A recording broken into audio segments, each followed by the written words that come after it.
Oh, hi there. Good evening or good morning, depending on what your sleeping schedule's like. Most people aren't awake at this hour. However, most people don't work on most days as early as I do. So, there. Anyway, I wanted to, of course, talk about the Ukraine Russian conflict war. Um, and I know most of my videos in the last few months have been about this particular topic. I do not have this obsessive thought of this particular situation that's going on in the world. I do think about other things. I'm not doing a Stephen Colbert about Donald Trump. Um, I'm making these videos as a segment of my channel as a whole. I've had various segments, and this is one of them because it's what I consider an important subject.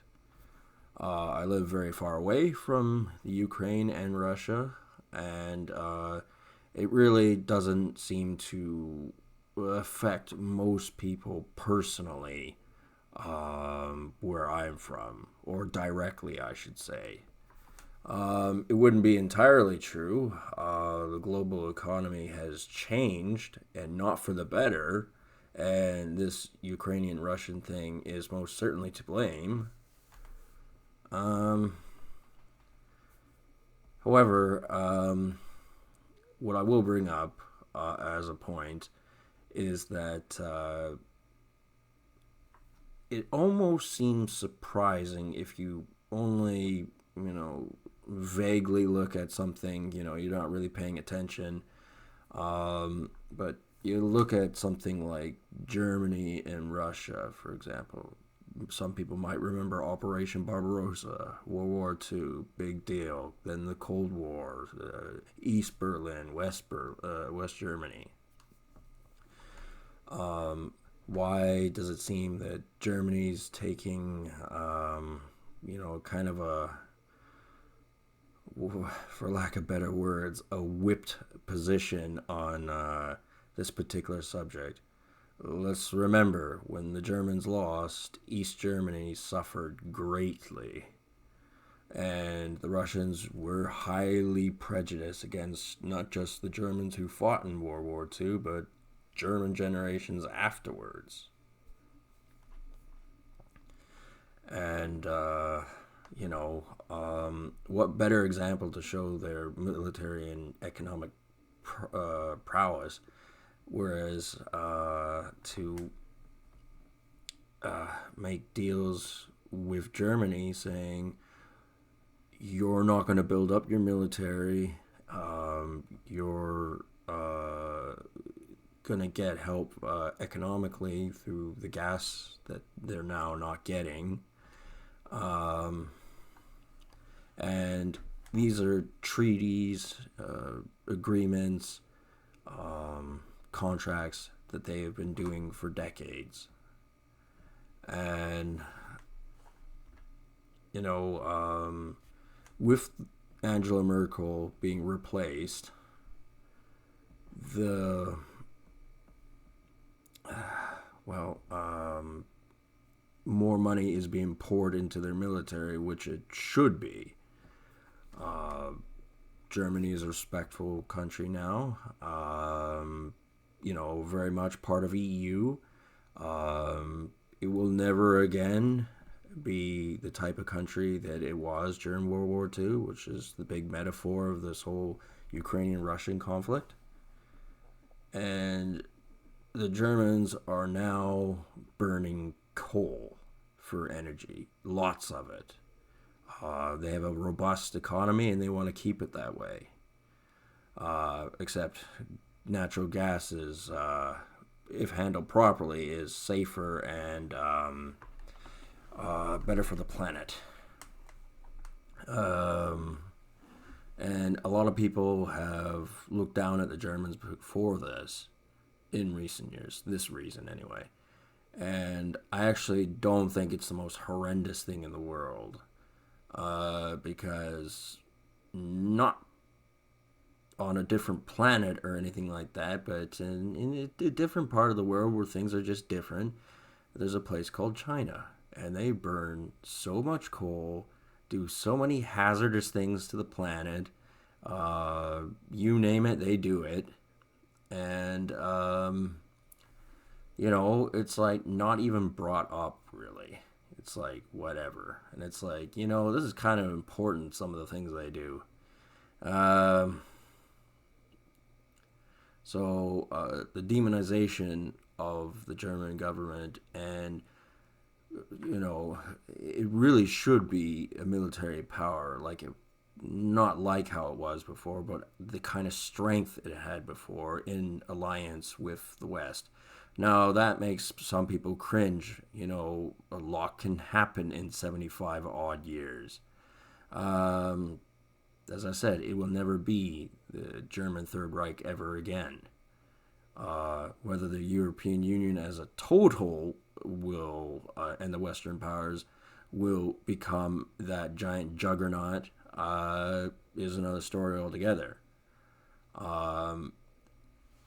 It's just the separation between this pacified German country and the full military might of the European Union and NATO is an impediment to the Western countries' ability to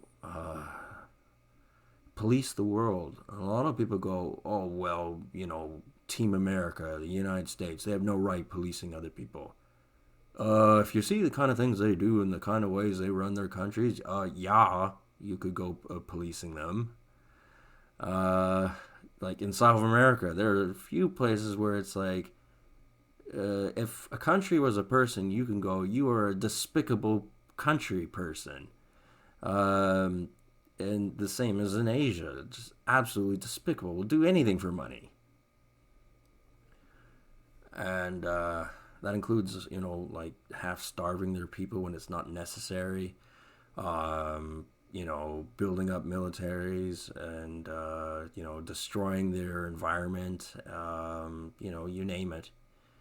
And there's just the real reason the Western powers cannot extend their full strength and, really flex their muscles like they should is because of countries like Russia who go, well, and China, you can't, impose your laws on, let's say, Sri Lanka, for example, out of control country ran by dictators. And you may go, why would they have this stance? They don't actually give a rat's ass about Sri Lanka. It's because it's anti-Western, anti-American. That's the reason.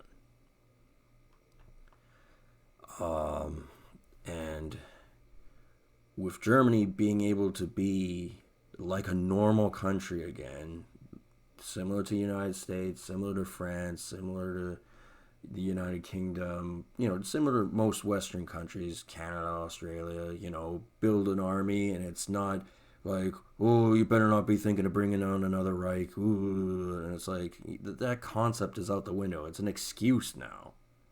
And the Germans could most certainly add to the military might of the European Union, because it is necessary for us to get past the sanctimonious idea that, oh, people can govern themselves. They know what they're doing.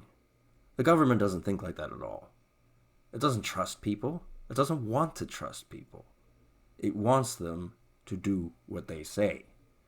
And right now there are people running around doing horrible things, and there's no real way of stopping them because of countries that are pure evil, like China, and I guess to a lesser extent the Russians. The Russians mostly just want to be left alone.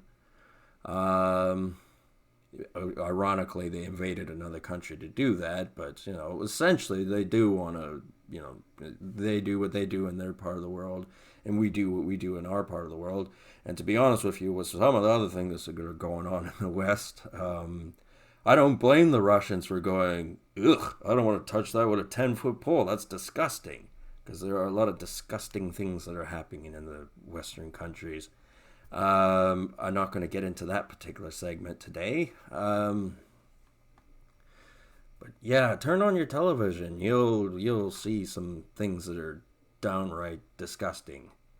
Like on the news, like if you're a proud white male, you won't be able to tolerate today's media. You just won't. Unless you don't have any balls or something like that, then I suppose you could. But a sensible person would not. And that might be why the Russians, kind of want to go. These people are gross. We don't want anything to do with them. That would be a logical statement. But again, I said, like, the irony is they invaded another country. But that's for different reasons. And they still want to be kept to themselves.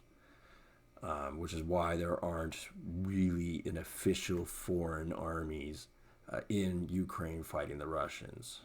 Especially not the Americans.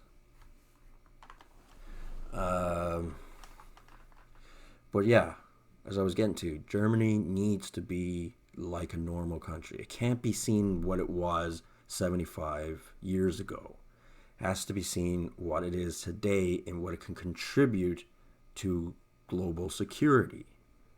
Because it's not too hard to look from a satellite and find some sort of crime going on in the world that could easily be prevented by the removal of said authority figures from that country. Now, I know that's a horrible concept to some people. They go, oh, Gaddafi was a good guy, He shouldn't have been overthrown. Oh, what they did to Assad was despicable, blah, blah, blah, blah, blah, blah, blah. They were horrible people. Assad still is a horrible person.